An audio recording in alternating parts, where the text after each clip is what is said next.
Our next speaker is Jonathan Leafe.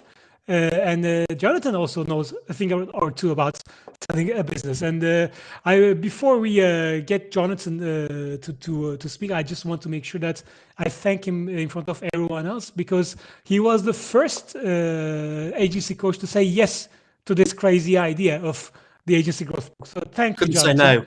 Yeah, I couldn't say no.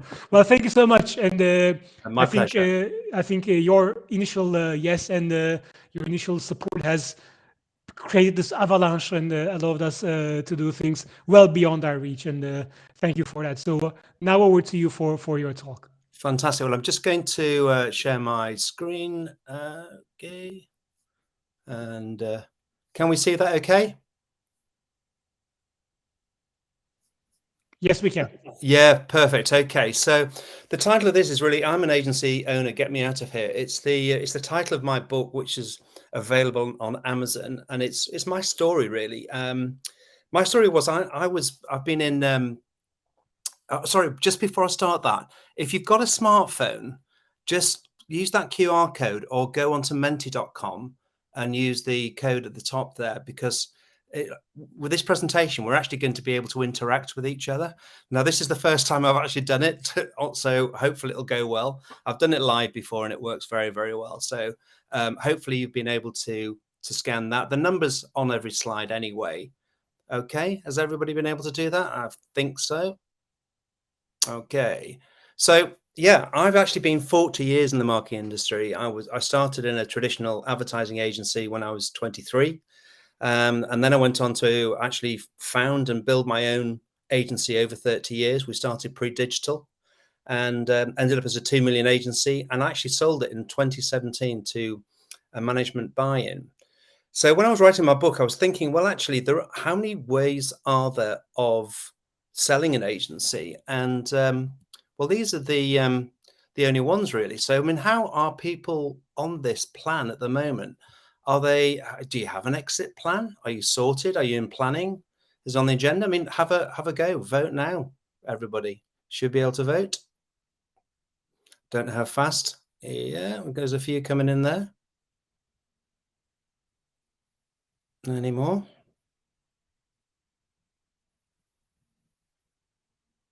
Yeah, so quite a few different ones there. So the ones who haven't thought about it, that's going to be even better. I mean, a fantastic presentation that preceded mine from Cloda. I mean, she just absolutely hit the nail on the head. Everything that you have to do. I think the EOS book is fantastic, so I recommend that. I use it a lot. And also, she was sort of like talking about one particular type of sale. The options available are the trade sale. So she was probably mentioning that now. The problem with the trade sale is, and here's a spoiler alert, actually only 1 in 400 agencies will ever be bought out in a trade sale. And there's a simple reason for that is the agencies actually rely on 3 things for their success. They have a great client base, they have a superb team and a really astute leadership team. But the trouble is people coming to buy that agency, the leadership team could be going, the client base might not like the new owners coming in, and the team might not like the way that the new owners are coming in and operating it. So it doesn't necessarily make an attractive thing to do. And a lot of these small agencies, where the business actually is the owner is the business themselves. So that causes its own problem as well. There are other options, the management buy-in, which basically I did. The management buyout, which is subtly different to the buy-in, where the buyout is where the senior leadership team or some people in the agency go to the agency owner and said, look, we're doing all the work, we've had enough of you, we want to buy you out. The buy-in is slightly different, where the owner selects the leadership team like I did, and they get them to buy into the agency. Another one which is popular amongst, I've found a lot of software houses or people have got some really good IP, or they need some extra finance to develop into a particular sector. And there's quite a lot of private equity money going around now, but obviously that comes with massive caveats because you'll be signing up to lots of things that perhaps you don't want to sign up. And one that I really didn't consider for agencies until I actually attended a presentation about it is an employee ownership trust, where actually the whole of the business is sold to the employees. Now that can work. I think the person selling it to the employees has got to have big pants, because they're probably going to stay in the business for a few years and they won't be the boss anymore, while they sort of like get an earn out of all of the money that they, but it can be attractive and can work, but you have to be a special type of person to do it. Very briefly, the pros and cons. The trade sale, I mean, Clodagh mentioned it, actually, it takes a long time. You've got to be exactly the right type of business to make that trade sale. You've got to be very profitable. You've probably got to be turning over at least 2 million, and probably have some specific IP or some specific marquee clients that really rely on you.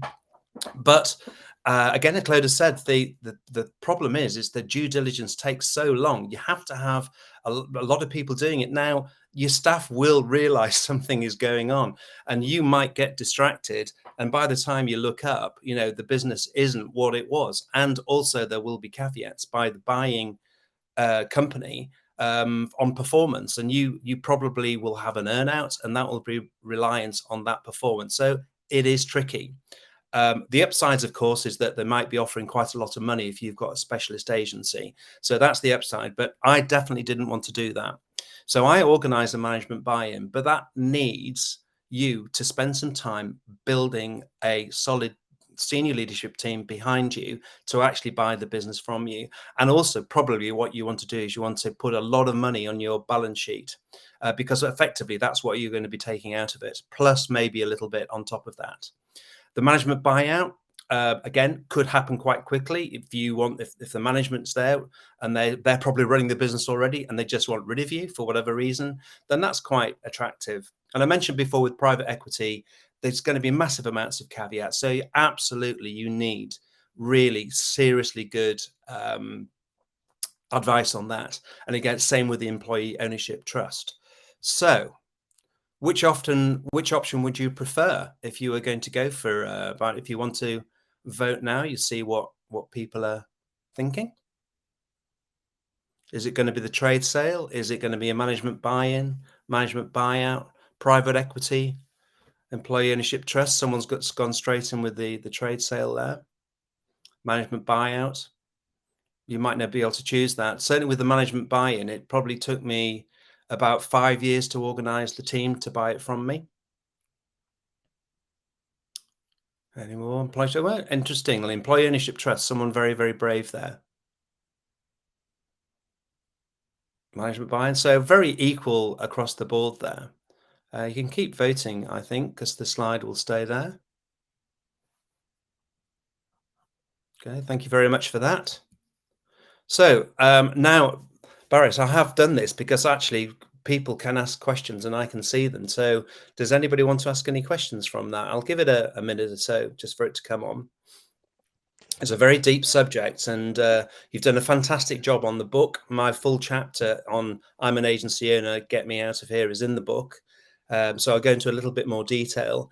And as the other people have said as well, if you wanted to get in touch with me, you can find me on LinkedIn and drop me a message, or go onto my website, which is leafe.co.uk.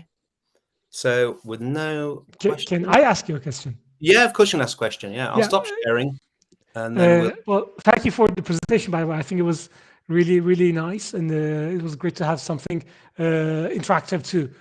And I have been through a sale of an event business, not an agency business, and it was a sale to a UK-based PLC. It was lots of it was big money, lots of advisors involved, but something that really resonated with me is that people will catch wind of something going on.